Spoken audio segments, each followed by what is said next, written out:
Very important story, this.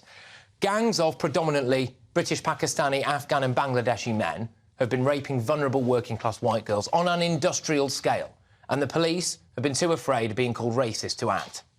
And it's still happening. How many girls were drugged, raped, murdered or had their lives destroyed because of police indifference? There would be riots on the streets if this was happening the other way around. There would have been marches, demonstrations, it would have kicked off big time. Our left-wing politicians would have been falling over themselves to call it out in Parliament, and the police probably wouldn't have let it happen in the first place. In reality, there are serious questions over whether Labour tried to sweep this epidemic under the carpet. But no, because these girls are white and have had difficult starts in life, they're not seen as worthy. You know what? That's racism. Welcome to Britain, where working-class white girls can be treated as sex slaves, impregnated, put in cages and forced to act like dogs, battered, murdered and trafficked by gangs of predominantly British, Pakistani and other South Asian men, and the perpetrators are treated better than their victims. A damning new report, which comes after a series of other damning reports, reveals how local council officials and Greater Manchester Police left young girls to be brutalised. They ignored the warning signs.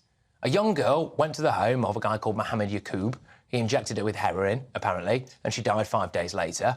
3.5 years he got, cleared of manslaughter.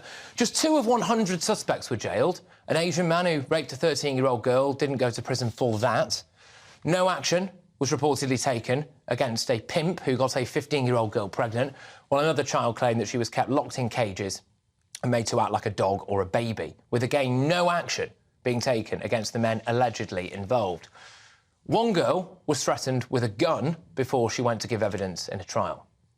Victims were worried about being kidnapped and sent to Pakistan, which is ironic because we've had real trouble sending some people back to Pakistan. Quarry Rao, 54, Adil Khan, 53, were convicted along with 7 other men of grooming and gang raping 47 girls as young as 12 and pimping them out to other predators.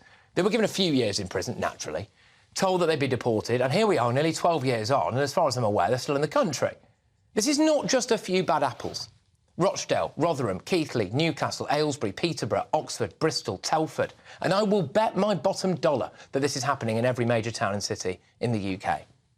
Please lecture us more about white privilege and about racism.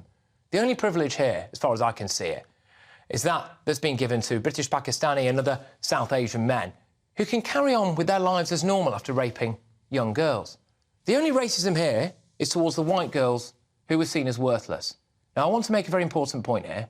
There are paedophiles everywhere. People will be shouting at their television screens right now saying, Jimmy Savile was white. What about the Catholic Church? Absolutely. And we should call every single one of those out, OK? But let's deal with today's report, OK? Let's deal with the matter in hand here.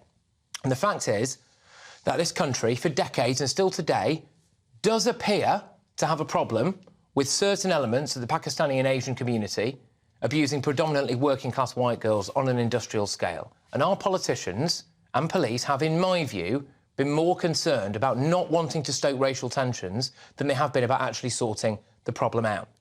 Many people skirt around this issue, but is it not reasonable to have an open conversation about whether certain nefarious minority elements of the British Muslim community appear content to take part in a grooming gang epidemic?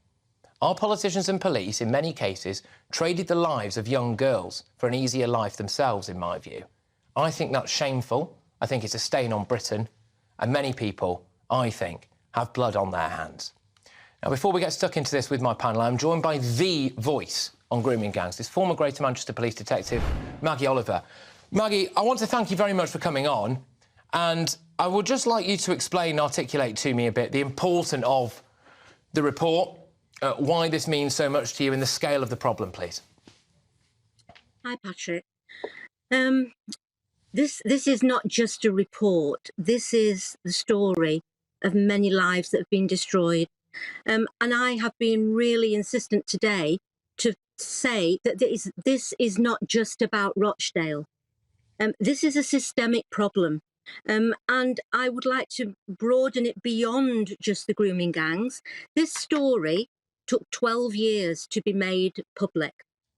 Actually, sorry, not to be made public, but for the truth that I was speaking 12 years ago to be formally confirmed as being the truth. And throughout all those years, the police, social services, have pretended that that job was a great job for British justice. It should not have taken 12 years for this to be confirmed that it was a failed job, that dozens of victims were failed, that the authorities chose not to put resources into this. And, why, you know, Maggie? That's what I want to know, though. Why? Because I know. It looks to me as though you've got vulnerable working class, predominantly white girls here who were seen as a bit worthless, and then you've got a lack of a desire to, quote unquote, stoke racial tensions by police forces, and so then nothing gets done. I mean, was I unfair and out of order there to say that I think there is some racism involved here, and maybe that was racism against some of these young white girls? No, I think what I would say, Patrick, is I think that when I began speaking out, which was 12 years ago, I think very much there was nobody spoke about the ethnicity of the abusers in these gangs. And it is unavoidable to say that the vast majority of the offenders in the grooming gang scandals are predominantly white British Pakistani men. And the children are predominantly young, white, very vulnerable children from difficult backgrounds. I think that is unavoidable, and that was never discussed. But I think as well as the unwillingness to grasp that nettle and have an honest discussion about why it was going on, there is also a class dynamic to it. There is also, I've often said that if it was Boris Johnson's daughter being abused, this wouldn't have happened. These children have been judged as being not worth protecting. And what I've said today is that I actually believe that through programmes like the programmes that you've done on GBNews, you know, the drama, I think that the cat is out of the bag in relation to these cases. So I don't think that the discussion is just about racial elements of this case. I am trying to bring it. This is the past, but it is also a problem of the present. And I want to see change, Patrick, for the future. And the only way we are going to get change is by changing the system, by preventing the police from pretending that these cases don't happen, by not putting resources in, by a lack of accountability, by proper resourcing. And I mean, today the Chief Constable was really insistent to say that this was a problem of the past. It isn't, Patrick, because in my foundation, in the Maggie Oliver Foundation, we are helping victims every day who are still being failed by the system. And I just want to make sure that you focus on the present and on the future as well as the past. Absolutely, no, absolutely, 100%. This is still happening. In my view, it should be Dame Maggie Oliver. I don't know if you'd accept that very quickly, Maggie. Would you accept an honour? It's never going to happen, Patrick. And you know what?